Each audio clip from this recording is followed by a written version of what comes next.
Are you able to see this one, this PPT? Okay. So when I'm saying yes sir, no sir, instead of yes sir, no sir, PPT visible, like that you please mention. Okay.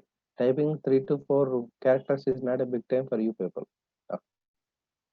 Done. So yesterday we have discussed about the definition. I just finished about some 12 minutes for the discussion, and every attendance is perfectly recording.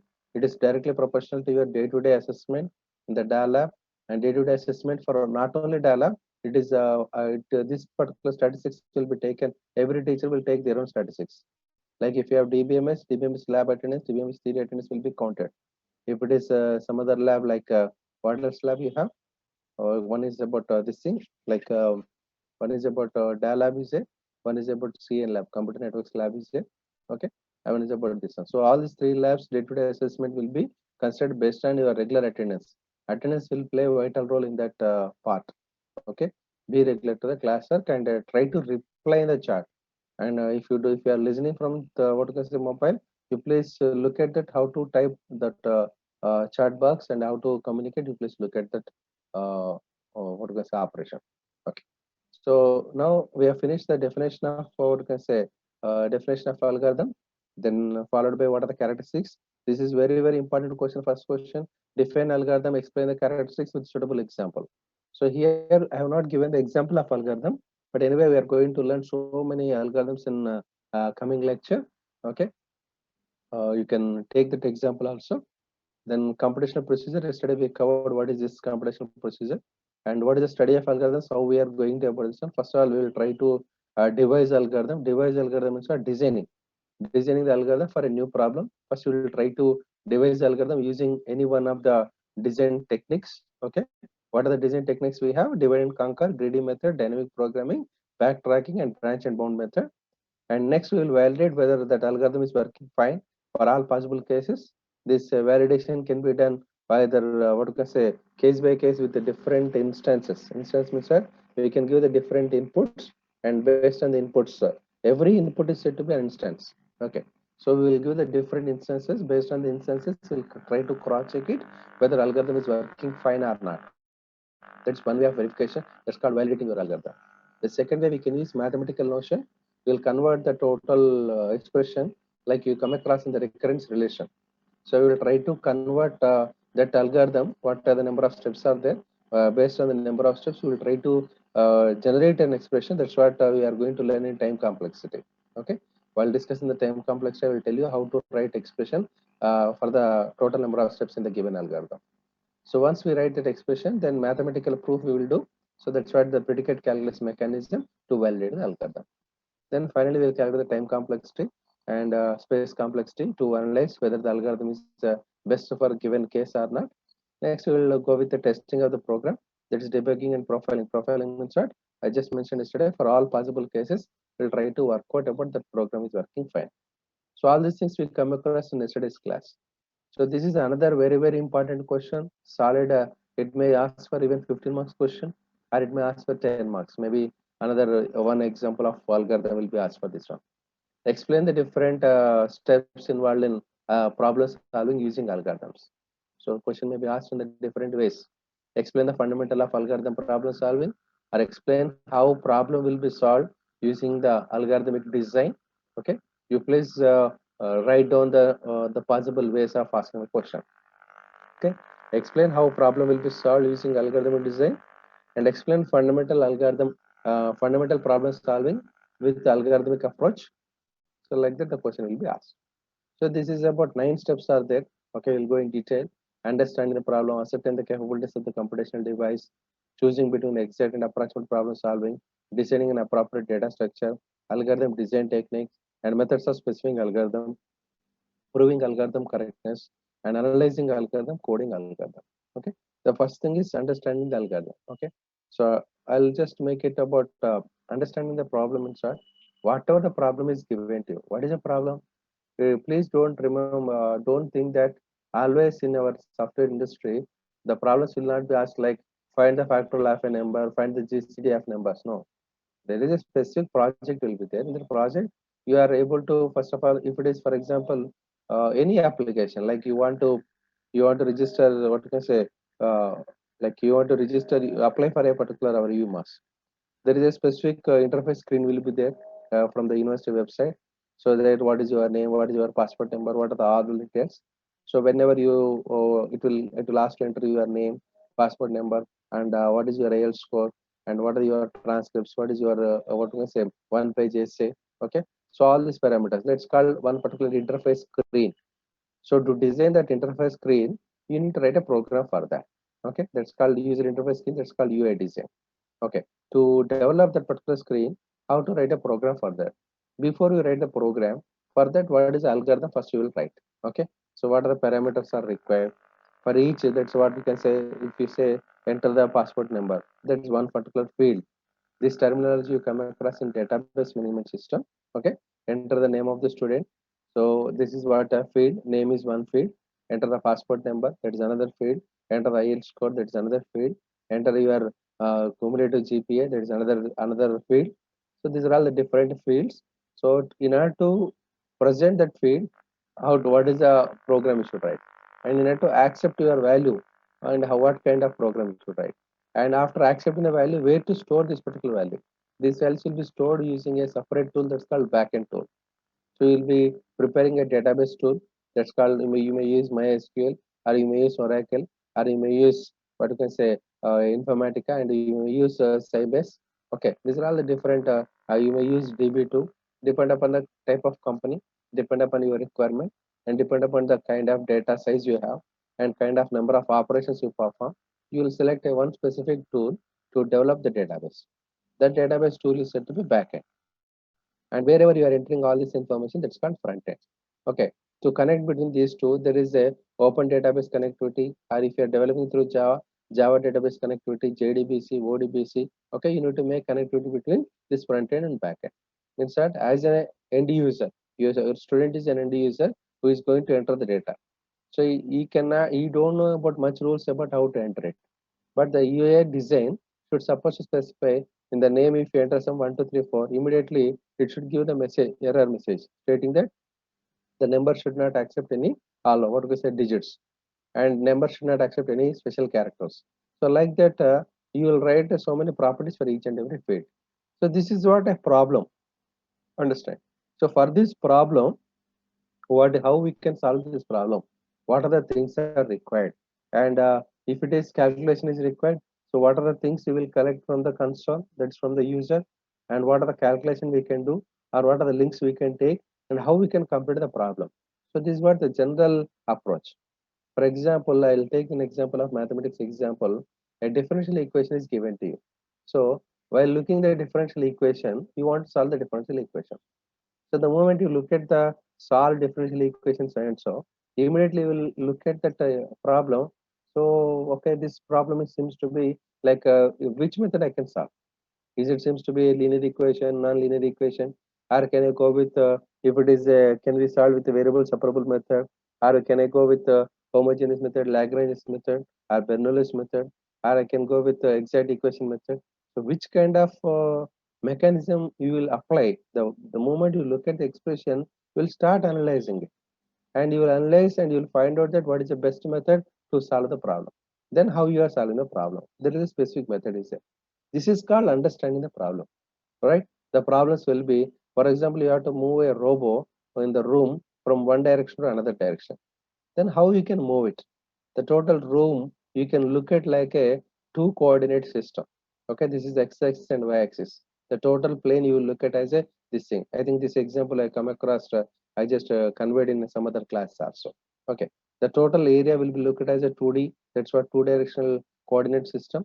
There, every position, what are the direction you want to move the points you will try to draw, and the points you will join, it will form a particular straight line. Okay, which straight line order you are going, and what is the line equation, what is the slope for that one, the possible equation you will find out the straight line equation, and so that the next points will automatically generate. You understand? The equation of the straight line is, for example, y is equal to mx plus c, and m is equal, for example, 2. The equation is y is equal to x plus 3. If I give keep on x values, automatically y values will be generated. Then first of all, if I give, okay, first one point, for example, 1 comma 3 satisfies that equation, for example. So using the equation, it automatically develops the what is the second point, what is the third point, what is the fourth point, what is the fifth point. So the points will be automatically generated by that equation, and that location directly this rover will keep on move to that particular point, and that specifies the direction. You understand? So what I'm trying to say is, for any problem, we need to understand how the problem can be converted to the mathematical way, uh, how we can solve. So for that, first of all, you need to understand what is the right approach for that particular problem. Okay, this is what you say. So this is what you can look at about an input to the algorithm specifies an instance of the problem of algorithm solves. This is what just now I just mentioned. Any input. Let us suppose you are solving a problem, right? You are written a program to for sort the given numbers. To sort the given numbers, you are given one input as 1, 2, 3, 4, 5, because which is already in sorted order. And within no time, it has given this is a sorted list is 1, 2, 3, 4, 5. That is a best case input. So giving the one input 1, 2, 3, 4, 5, that for one input is said to be instance. Okay. And I just given another input like 5, 4, 3, 2, 1. That's another instance. Okay. I just given another input 1 comma 2 and 4 comma 5 and 3. This is another instance. Like, and every input which you are supplying, that's called instance. The second case, if you look at in the previous this thing, this is called ascertain the capabilities of computational device. Okay. What is this ascertain? Ascertain means what? Assessing the capabilities of computational device. Computational device means that what is the device you are using to execute this particular algorithm or program. Okay. What is the device? Are you executing on a desktop PC? And it's a personal computer? Are you executing in an iPad? Or are you executing in a mainframe system? Or are you executing in a what you can say like a mainframe computer? Or you are executing in a supercomputer? And let us suppose if you're executing the mainframe computer, the hardware is entirely different. Already you come across in your CO, computer organization architecture, right? The different systems. These are all the different types of computers. Every computer got its own infrastructure, its own number of processors, what can I say, CPU, its own number of process circuits, its own number of co-processors. It have more number of RAM banks. It has got more quad core memory, like cache memory levels will be there. So depend upon the kind of hardware, what can I say, the system, that particular computer will take variation time. For example, one program if I'm executing on my personal computer, if it is consumed some, say for example, 10 seconds time, the same thing if I'm executing in a mainframe system, that may take less than 3 seconds time. Why? What is the difference between the both of that? Because there in the hardware, we have multiple banks are there. So the program, if it is program consists of functions, every function will be executed concurrently and results will be supplied back to the main program. That's what we are going to learn sequential algorithm, parallel algorithms we are going to learn in this subject. Okay. So if your hardware is capable of executing things in parallelly, so automatically you will write algorithm. That algorithm will divide the problem concurrently. The algorithm will divide the problem into the subproblems. All these subproblems are concurrently executed, and results will be supplied back to the main system, what you can say the main location. So this process will take very less time to complete the result. So it's very very important that and which location you are what you can say executing, and which location you are executing this particular problem. That's very very important. Okay. So look at about this information from this one. Ascertain the capabilities of computational device. First thing is, if the machine executes the instruction one after the other, one operation at a time, then the algorithm is said to be sequential algorithm. Okay. And I just mentioned, please try to join at right time. So don't try to join in the between. This is already 25 minutes are over, and next tomorrow class onwards, I don't permit the people in the middle of the class. Okay, that will distract my flow. Okay, fine. You know. So what is the sequence? Just now I mentioned. There are two approaches of writing the program. One approach is you can write the total code in one particular program only. Say for example, I want to find out the sum of two numbers, product of two numbers, and what is a remainder? That's what a mod function. So what is the remainder with one number? When one number divides other number, what is the remainder will be there? I want to calculate that remainder. Okay, that's another one. That's what division algorithm we will use that one. There is some difference product multiplication, some difference and product, and what is the remainder? So these are all values I require. The one way is I can accept the inputs. I can write all these four instructions one by one. Then after that, I'll write the output statements for this four so that I can get the results. This is one way. The other way, I want to accept the input A and B, then followed by, I'll write the different functions. For some, I'll write this as different function. For difference, I will write the other function. For product, I will write other function. For remainder value, that's for I will write other function. This is what the different functions I have written. And what are the input values are there? The input values will be separated to the appropriate function. And finally, every function, whenever it is executed, it will write the return value. So in this case, in the second case, what happens? The moment input is applied, because sum is sum, difference, product, multiplication. All these four are independent operations. There is no dependency on one another one. So all these four are considered the four different functions and four different what we say sub programs which can be executed parallel. So what is the input is separate? For example, if my machine consists of four processors supported by four RAM banks, then automatically what happens? The operating system will look at about this particular code can be executed concurrently. Then the design will be given in such a way that first function will be set to one process, second is another process, third is another process, fourth is another process. What the input is applied, the input will be given to all these four processes concurrently. So all these four processes will start working parallelly, will supply the result to the main process and we are shown in the main location so that the results will be supplied. So earlier, if all after the sum, if I calculate the difference, after the difference, if I calculate the what is the product, after the product, if I calculate about the remainder, so assume that this four operation, each operation will take, say, for example, 2 milliseconds time. These four operations may take some 8 milliseconds, and to execute the total program, say 10 milliseconds. So if I'm executing the sequentially with one code without including the functions, if I write a program, that program is said to be sequential program. That algorithm is a sequential algorithm because I'm executing one by one step. I'm not doing anything in concurrent action. But whereas in other case, so I just accept the input, then supply to all what was a process and get back the results. To execute that way, it may take 2 milliseconds. To accept and to give this result 1 millisecond. So within the 3 milliseconds, I'm able to get the result of the same program. Please understand carefully. In the first case, I'm executing the sequential mechanism where I consumed about 10 milliseconds time. Whereas in the second case, I have executed the concurrent execution mechanism, whereas it has consumed only the 3 seconds time, 3 milliseconds time. So almost one third of the time has been reduced if I go with parallel execution. So please remember carefully, our focus of this particular subject, prime focus is how we can reduce the execution time. Very, very, very, very important. Okay, always to target. So without reducing the quality or without minimizing the what to say, without losing the what to say effect of the program, all parameters accurately must be calculated, but that should be done in a short time. So whatever the technique you adopt, industry will not ask that whether you are following divide and conquer method, are you following greedy method, are you following the other methods.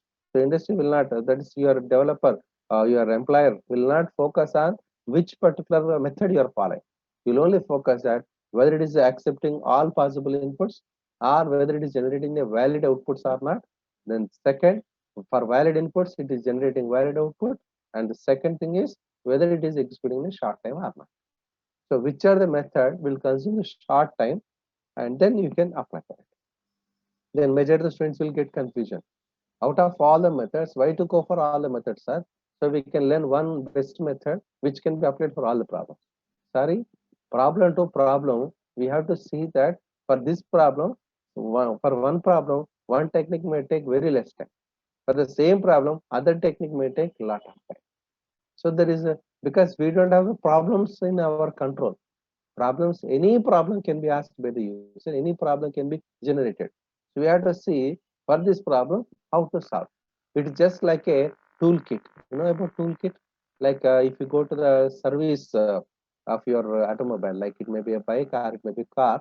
So if you look at over there, there is a different tools will be there on the tool, what can I say, a display board.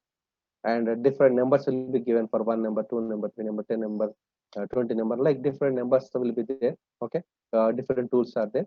Why these tools? So in order to open that particular engine or whatever it is, different kinds of nut and bolt screws will be there. To open one nut, a specific tool is required. To open a bolt, other tool is required. To open the screw, other tool is required.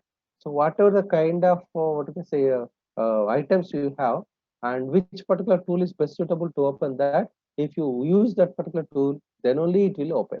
But if you are using the wrong tool to open, you will be wasting your time, and that particular tool will that particular item will not be open. So appropriate tools are required for appropriate problems. You please understand. The tool, whatever the tool display is there, that is nothing but different kind of algorithms. Okay. What are the nut and bolt which you want to work out, which you want to open? These nut and bolts are the problems. Different kinds of bolts are there, different kinds of nuts are there, different kind of screws are there, different kind of things are there. Everything will be opened in a different way. In order to open the different way, a different tool is required. You understand what I'm saying? So all the tools are available in your brain. You'll be learning all the techniques. Then when the problem will come down, you will try to look at, I think this can be, can I apply this? Can I apply this? Can I apply this? So one will be suitable, best suitable for the technique. You will adapt the technique and you can work on. And if you say, for example, divide and conquer will be best suitable for some problems. Greedy method is best suitable for some other problems, and the backtracking is best suitable for some problems. And whereas what you can say, branch and bone technique is suitable for other problems. So we cannot say divide and conquer is the best method or greedy method is the worst method. No, we should not say. We cannot say, because this method will reduce the time for some problems and increase the time for some other problems. So it is our visionary, it's our understanding that which particular technique is best suitable to solve this problem that we have to apply. That's what the objective behind this particular subject. Okay, and still I got about some 6 minutes time. I want a quick reply from you people. I just mentioned about what you can say, a couple of what you can say the points right now, like understand the problem, ascertain the capabilities of computational device. So these are the two things, two steps are completed. Are you clear about these two steps? So I want the feedback like two steps, okay, because people are keep on saying yes, no. Let me change the type of text. Number two, yes, hyphen, okay, to reduce your pain. Two, capital S, okay, only to ensure that you people are listening it. Okay, and this is not at all a time, and don't try to go for any kind of deviations. Don't manage your attendance, because ultimately you are the loser. Okay, you please don't try to adopt that kind of techniques. Good, right. So still, what are the little time I have, I can proceed for the third method. What is a sequential algorithm? What is a parallel algorithm? Okay, the sequential algorithm. Okay, this is what the instruction. If the machine executes the instructions one after the other one operation at a time, then algorithm is said to be sequential algorithm. Okay, and if the machine executes the instruction in the parallel, that's what the instruction will be executed in a parallel. Then the algorithm is said to be parallel algorithms. That's what I just given one example also. Now, this the next step is choosing between exact and approximate problem solving. So please remember carefully, all the problems are not will not generate exact results. Say for example, if I give what is root 2 value? What is root 2? Okay, we look at the exact number. And what is root 5? We look at the exact number. Okay, so for example, if I'm going with your in your intermediate level, you might have learned about application of differentiation, okay, and application of different integration. I want some area between these particular values. So sometimes recurrent digits will keep on generate to calculate the area. So you please remember all the problems. What is exact? What is approximate? Exact is nothing but, so whatever the conditions, the value will be same. For example, x square plus 2x, x square minus 2x plus 1 is equal to 0. What are the number of times you solve the problem, you will get x is equal to 1 only. X is equal to 1 is exactly, not x is equal to 1.01 and 0, what you can say 0.00 or 0.999. You don't get either 0.999 or you don't get 1.001. Okay, you will get sharp correct value exactly 1. What are the number of times, what are the method you solve that equation, then the problem is said to be exact problem. What is approximate problem? When you solve the solution, you don't get accurate value, but you will be coming to the close to that particular value, then that is said to be approximate value. Okay, now here the two different things are there. If you want to say in the programming in the analysis in the research case, if you are saying it is correct, okay, it is to say it's a correct, you need to go with the two phases. Phase number one, first of all, you need to solve the problem. Phase number two, you have to verify whether you got right result or not. To say your algorithm is correct and you to say your solution is exact, then you need to adapt the two phases. Phase number one, you have to find out the solution. Phase number two, you have to verify whether you got the right answer or not. To say approximately, you will not go with the what you can say verification phase. Only you calculate the value and you will say the tendency of the solution, it is close to that. So there will be some error 0.001 or more than that. Please don't open your videos. I didn't ask anybody to open the videos. Sai, you close your video. Now, what I'm trying to say is what the distraction. Please don't distract like this. Okay, right? What is the exact? The exact is nothing but in all possibilities, the answer will be correct. Further, two phases are involved. One is calculation phase, and one is computation phase. One is about verification phase. These are the two phases will be there. And once you verify the answer is correct, then only you can say this answer is exact. And whereas if you say approximate solutions, you'll only find out the result, but you don't verify that particular result. So you please look at here. The next principal decision is to choose between solving the problem exactly or solving it approximately. So why would not opt for approximation algorithms? Okay. There are important problems that simply cannot be solved exactly, such as extracting the square roots. Just now I mentioned root 2 or root 3 or root 5, root 7 are bigger numbers. We cannot get exact value. Solving nonlinear equations, even nonlinear equations also we don't get exact value, we'll get some fraction. Okay, and evaluating different integrals, at here also we don't get exact rounded value, exact value. Okay, all right. So